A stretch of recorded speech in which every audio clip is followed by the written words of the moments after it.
School মাঠে মাথার উপর হঠাৎ উড়তে দেখা গেল একটি প্লেন। না, এটি কোনো খেলনা নয়, পুরো দস্তর প্রযুক্তি নির্ভর হাতে তৈরি প্লেন।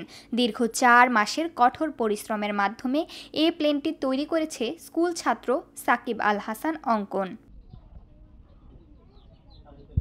ককশিট, ড্রোনের motor, servo motor, hardboard, battery সহ অন্যান্য উপকরণ দিয়ে বানানো এ প্লেন এখন খুঁজে পেয়েছে আকাশের ঠিকানা। এর আগে 2টি ড্রোন তৈরি করেছিলেন ঝিনাইদহের কোটচাঁদপুর উপজেলার বলরামপুর গ্রামের শওকত আলী ও চম্পা খাতুন দম্পতির সন্তান অঙ্কন। ড্রোন তৈরির অভিজ্ঞতা নিয়ে এগিয়ে যাওয়া এই তরুণ এবার নিজ হাতে তৈরি করেছেন একটি ফ্লাইং প্লেন। তার তৈরিকৃত যে প্লেনটি, এই প্লেনটি যখন আকাশে ওড়ে মনে হয় আসলে বাস্তবে একটা প্লেন উঠছে এবং আমাদের খুবই ভালো লাগে। তার ভিতরে আমি একটা জিনিস দেখেছি, তার যে প্রতিভা ছোটোকাল থেকেই, সে ইলেকট্রনিক্স বিষয় নিয়ে একটু বেশি মনোযোগী এবং সে এটা নিয়েই লেখাপড়ার থেকে বেশি সময় দেয়। তো আমরা চাচ্ছি যে তার যদি সরকারিভাবে কোনো ট্রেনিংয়ের ব্যবস্থা করা হয় এবং সহযোগিতা করা হয়, সে আরও অনেক দূর এগিয়ে যাবে। আমাদের গ্রামের ছেলে অঙ্কন, সে আজ একটি বিমান বানিয়ে সক্ষম হয়েছে এবং এটি সফলভাবে উড়াতেও পারছে।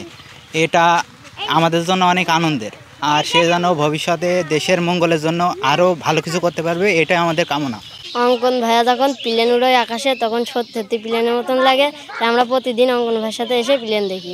হাতে তৈরি প্লেনের মাঠে সফল উড্ডয়ন ঘটিয়ে তাক লাগিয়ে দিয়েছেন সবাইকে। কিছুদিন আগে প্লেন তৈরি করলেও সেবার আকাশে উড়াতে সক্ষম হয়নি। তবে এবার অঙ্কনের তৈরি করা প্লেনটি আকাশে উড়ে বেড়ায় অনেকটাই স্বাচ্ছন্দ্যে, আর তখন খুশির সীমা থাকে না অঙ্কনের। ছেলের এমন অর্জনে খুশি বাবা মা, এমনকি এলাকাবাসীও। সরকারি সহায়তা ও উপযুক্ত প্রশিক্ষণ পেলে অঙ্কন আরও ভালো কিছু তৈরি করতে পারবে, এমনটাই বিশ্বাস তাদের। আমার ছেলে অঙ্কন, সে ছোটোবেলায় থেকেই ইলেকট্রিক বিষয়ে খুবই আকর্ষিত এবং সে প্রচেষ্টা চালায় যায়। তার এই বিভিন্ন রকম জিনিস তৈরি করার জন্য যে সময় ব্যয় করত লেখাপড়ার পাশাপাশি, সেটা দেখে আমরা অনেক সময় তার বকাঝকা করেছি যে লেখাপড়ার সাথে সাথে সে যে সময় ব্যয় করছে, লেখাপড়ার ঘাটতি হচ্ছে।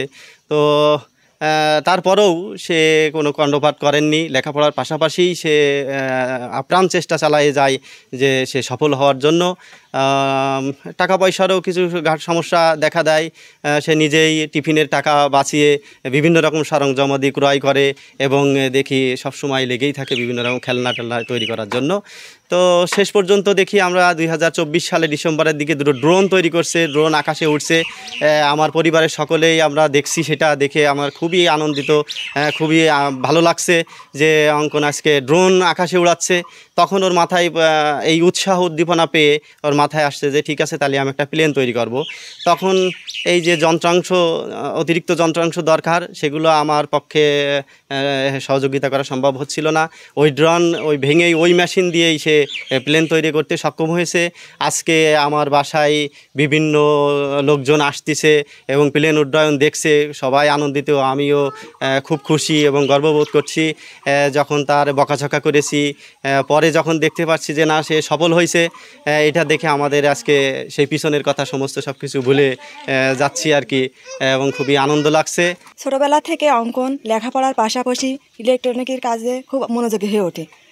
ইতিমধ্যে সে বিভিন্ন ধরনের ইলেকট্রনিক জিনিসপত্র তৈরি করেছে, এগুলো দেখে আমরা খুবই খুশি। সে প্রথমে একটি ড্রোন তৈরি করে, তখন তার ড্রোনটা যখন আকাশে ওড়ে তার মনের ভিতরে একটা উৎসাহ বোধ করে এবং তারপর সে বলল আমি একটি প্লেন তৈরি করব, এবং প্লেনটি তৈরি করতেও সে সক্ষম হলো। তার প্লেন আজ আকাশে উড়ছে, তার প্লেনটি দেখে আমরা খুশি, গ্রামবাসীও সবাই খুশি এবং বিভিন্ন দূর দূরান্ত থেকে এই প্লেন দেখতে মানুষ আসছে। ভবিষ্যতে যদি আমার অঙ্কন সরকারিভাবে কোনো সহযোগিতা পায় তাহলে সামনে এগিয়ে যেতে পারবে এবং দেশকে ভালো কিছু উপহার দিতে পারবে। প্রতিদিন লেখাপড়ার ফাঁকে ফাঁকে 4 থেকে 6 ঘন্টা করে সময় দিয়েছেন অঙ্কন। এত কিছু নিজের প্রচেষ্টায় করলেও বড় পরিসরে উদ্বোধনে নামতে চান তিনি। তবে প্রয়োজন সরকারি পৃষ্ঠপোষকতা। এলাকাবাসীও চায় এই প্রতিভাবান তরুণের জন্য এগিয়ে আসুক রাষ্ট্র। আমি প্রথমে 2টা ড্রোন তৈরি করি ডিসেম্বর মাসের শেষের দিকে। ড্রোনটি তৈরি করার পরে আমি দেখলাম যে ড্রোনে থাকে 4টে পাখা, ওইটা তো ভেসে থাকে, ভাসমান থাকে, সামনের দিকে যেতে পারে। ওর পেছনে 2টো মোটরে যখন জোর হয় তখন সামনের দিকে যায় এবং প্লেন কিভাবে যায়, প্লেন তখন ড্রোন যখন উড়াতাম উপর দিয়ে প্লেন উড়ে যেত, তখন দেখলাম যে প্লেনের থাকে দুইটা ইঞ্জিন, যার জেড ইঞ্জিন, যার মাধ্যমে পেছনের দিকে বাতাসের প্রচুর পরিমাণে চাপ দেয় এবং সামনের দিকে গতিশীল হয়। এবং গতিশীল হওয়ার পরে এটার আছে পেছনে যে রাডার বলে, যেটা এলিভেটর বলে, এলিভেটরে বাতাসটা বাধাপ্রাপ্ত হয়ে লেজের দিকে চাপ প্রয়োগ করে ও সামনের দিকে উপরের দিকে উঠতে থাকে এবং এলিরনের মাধ্যমে ও এদিক ওদিক হেলে দুলে থাকে, মানে যখন কায়ত হয় ওটা এলিরনের মাধ্যমে। এটা যখন আমি জানতে পারলাম যে প্লেন জেড ইঞ্জিনের মাধ্যমে গতিশীল হয় এবং এলিরনের মাধ্যমে প্লেনটি ওড়ে, তখন আমি চিন্তা করলাম যে তাইলে আমি দেখি এটা কিভাবে কাজ করে প্লেন। তখন আমি ChatGPT সহায়তা নিয়ে প্লেনের যেই কার্যকরগুলো মানে কিভাবে ওড়ে এগুলো আমি জানতে পারলাম। তারপরে আমি ককশিট এনে যে ককশিট দিয়ে ফ্রেমটা তৈরি করেছি এবং ককশিট নিয়ে আসে যেই সিরিজ কাগজ বলে, সিরিজ কাগজ দিয়ে কাঠ ঘষা যে সিরিজ কাগজ, ওইটা দিয়ে প্রথমে একটা ফ্রেম বানাই, তারপরে 2টা মোটর আনি এবং 4টি সার্ভো মোটর আনি, যার মাধ্যমে এলিরন এবং এলিভেটরটা ওঠানামা করতে পারে। তারপরে 2200 মিলিঅ্যাম্পিয়ারের একটা লাইপো ব্যাটারি দিয়ে আমি প্লেনটি আকাশে তুলি।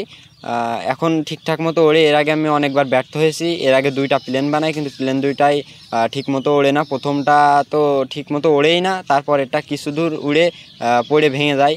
তারপরে আমি চিন্তা করলাম যে প্লেন যেহেতু অল্প একটু উড়েছে তার মানে উড়বে, কিন্তু আর একটু চেষ্টা করতে হবে এবং একটু বড় সাইজ মেজারমেন্টগুলো ঠিক থাকলে এটা উড়বে। তখন আমি এই বডিটা আবার একটু বড় করে তৈরি করে এখন ঠিকঠাক মতো ওড়ে। কিন্তু ড্রোন এটা তৈরি করতে আমার 4 মাস সময় লাগছে। 4 মাস প্রতিদিন 4-5 ঘন্টা করে সময় দিতাম এটার পেছনে, এবং তার আগে যে 2টা বানাইছি সেটা মাসে একটা করে হয়ে যেত। 2 মাসে 2টা তৈরি করছি, মানে এটা বানাইতে আমার 4 মাস সময় লাগছে। আগামীতে এটা আমি যদি কোনো ট্রেনিং পাই, কোনো প্রতিষ্ঠান থেকে যদি আমাকে কেউ ট্রেনিং দেয়, তাহলে আমি আরেকটু ভালো কিছু তৈরি করতে পারবো এবং পরবর্তী পরিকল্পনা আছে আমার। এটা তো অনেক ছোট, এর থেকে আরেকটু বড় সাইজ করে বা এটা 5 ফুট সাইজ আছে, 5 ফুট 2 ইঞ্চি আছে, কিন্তু আমি এটা থেকে অনেকটা বড়, যেমন 15 ফিট কি 20 ফিট একটা প্রথমে চেষ্টা করতে চাচ্ছি। এটা যদি সফল হয় তারপরে আমি আরও বড় করে একটা প্লেন বানানোর পরিকল্পনা রয়েছে আমার পরবর্তীতে। পল্লী জনপদের ছেলে অঙ্কন দেখিয়ে দিলেন সঠিক দিক নির্দেশনা আর উৎসাহ পেলে মফস্বলের ছেলেমেয়েরাও হতে পারে প্রযুক্তির নায়ক। সরকারি সহায়তা আর পর্যাপ্ত প্রশিক্ষণ পেলে হয়তো একদিন অঙ্কনের তৈরি প্লেন উড়বে দেশের গণ্ডি পেরিয়ে আন্তর্জাতিক আকাশে।